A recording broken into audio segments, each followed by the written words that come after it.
Hello and welcome back to this Library of Ruina series. In this video, we'll be fighting the Red Mist. This fight has some interesting mechanics and gives us one of the strongest key pages in the game, so let's get started. The Red Mist is a 1-act 1v4 reception and pits you against Callie, the Red Mist. She has 700 HP, 270 stagger resistance, and a few unique properties. The first is her boss passive Callie, which gives her an extra light and page each scene. Additionally, she gets an additional speed die on emotion level 1 and 2, and another one on emotion level 4 for a total of 5 dice. Finally, her HP cannot drop below 350, and once she reaches that point, she'll enter her second phase, which I'll go over later. Her other two passives are quite strong. Retaliate gives Callie a 4-8 counter die at the start of the scene, and the strongest turns her lowest speed die value each scene into an infinitely high speed value. Because of this, I highly recommend using Binah's Floor, as although you don't have access to many abnormality pages or any ego pages, Binah's Floor is designed to counter Callie, so I think it's worth it, especially since you don't have access to 5 librarians on any floor at this stage. I do think it's worth having a second and maybe even a third floor setup with a firing squad in case you don't kill her in one floor though. Before we talk about Callie's pages, let's quickly go over Binah. Binah has 100 HP, 55 stagger, and is slash damage endured and slash stagger ineffective.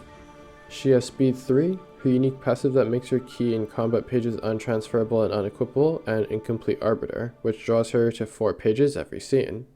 She has 4 unique ranged pages and a unique mass attack. Her first page is Degraded Fairy, which has decent rolls, restores 2 light, and inflicts up to 2 fairy. Fairy is what bleed aspires to be. Every time the victim rolls a die, they take damage equal to fairy, and at the end of the scene, they take damage equal to their fairy and remove half the fairy stacks rounded down.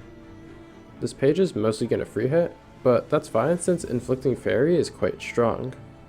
Her next page is Degraded Chain, a 2-cost with 1 fairly strong blunt die that seals the speed die of the target next scene on hit. This page is generally useful as sealing speed dice reduces the amount of damage that you can take. Degraded Pillar is the strongest page, with 2 strong slash dice and a decent block die. Additionally, both slash dice inflict 3 fairy on hit, and the first die prevents the target's dice from being recycled.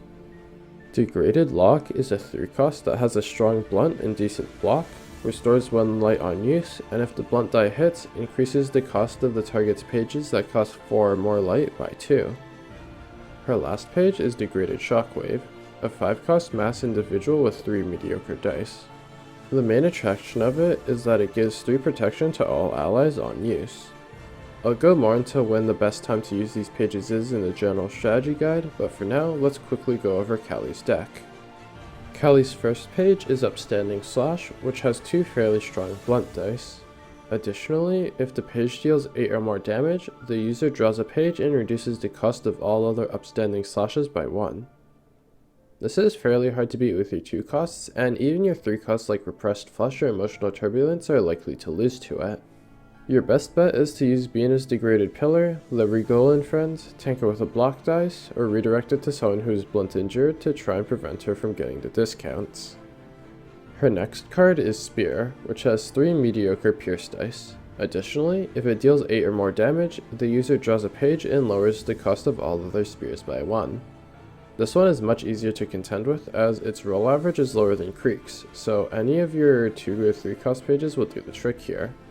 Level Slash has 2 R8 slash dice that both inflict 3 bleed on hit, and if the page deals 8 or more damage, restores 2 light and reduces the cost of all other level slashes by 1. This page has a 1 lower roll average than Upstanding Slash, so any page that works there should work here. Redirecting it to Binah is very good due to her resistances as well. Notably, the bleed is pretty painful, so try to avoid getting hit by this one more so than Spear or Upstanding Slash.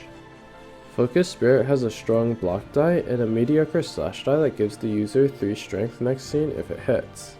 3 strength is nothing to sneeze at, so you should definitely try to avoid letting her get it.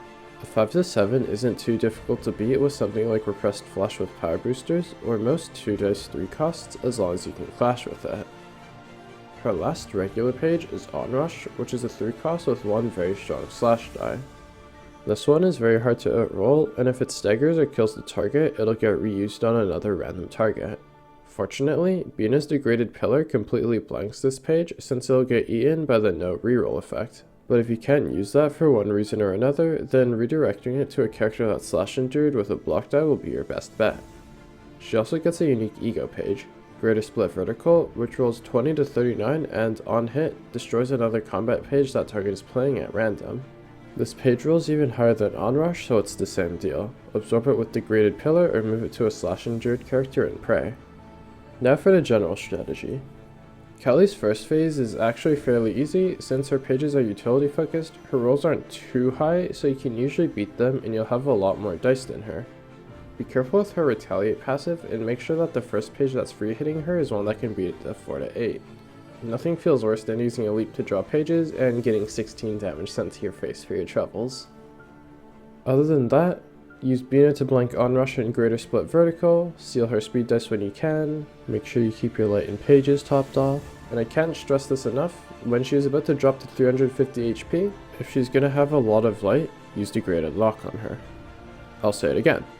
On the scene where you're gonna bring her to 350 HP, if she has light, use Degraded Lock. Once she drops to 350 HP, a few things will happen. First, lower your volume or take your headphones off, or else you risk taking hearing damage. Second, Kelly will manifest her ego, gaining a ton of stats, namely a flat 2 power boost to all her dice, a 1 power boost to all dice for each enemy she kills up to 5, and a new page, Greater Split Horizontal. This is a 6 cost mass summation that rolls 28 to 42. Yes, you heard me right, 28 to 42. It also inflicts 5 bleed on hit, because why not? Making this cost 2 more is imperative because you'll almost certainly be tanking it. Using Degraded Shockwave to grant team-wide protection is also pretty good. One thing to note is that in Kelly's Ego form, if she doesn't deal 40 damage in the scene, she'll take a bunch of stagger damage. The stagger damage actually makes defensive focus page with double block dice like Ferris Guard pretty decent. Your goal in this phase is to stagger her before she can reduce the cost of her pages to 0. This is easiest to achieve when she uses Horizontal for 8, draining all her light, and then only being able to cast a single page next scene. If you don't manage to get Degraded Lock off in time, it's possible, but your margin for error is much smaller. It's also very important that you don't forget about Retaliate, or else you'll give her a ton of free damage. Once she gets staggered, she loses her ego for 3 scenes, but realistically, if she staggers, she's probably gonna die. One thing to note is that if Kelly wipes a floor, she won't immediately manifest her ego on the next one, instead manifesting it on the second scene. This gives you a scene where you can potentially firing squad her down if she was on 100 or 200 HP.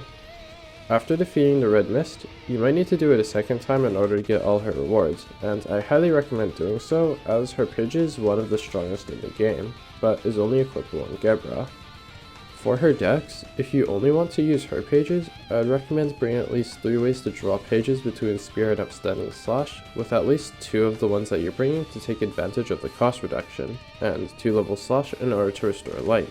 Your last slot should be taken by Focus Spirit, with maybe 1 Onrush as a silver bullet. I personally like Spear a lot more than Upstanding Slash, since Kelly gets a ton of power, so having more dice means more damage. For passives, it's the usual suspects: Universal Power Boosters, Restoration passives, and Electric Shock. Not much to say here. One thing to note is that Gebra's pages have fairly low roll ranges compared to what the best cards you have available, and this is because her pages are all utility focused, but if you want to maximize her damage, it's probably good to mix in regular pages. As a bonus though, you have access to Greater Split Vertical from the start of the fight, and you can also manifest your ego at emotion level 4 and up by using the Manifest Ego card, which unlocks Greater Split Horizontal along with the +2 Universal Power and the ramping power for each unit killed, but with the damage dealt downside. There are some other passives that we'll be unlocking later that fully unleash the power of the Red Mist, but she's still an absolute house without them. In the next video, we'll be taking on Gebra's next abnormality, Nosferatu. I'll see you soon, and as always, thank you for watching.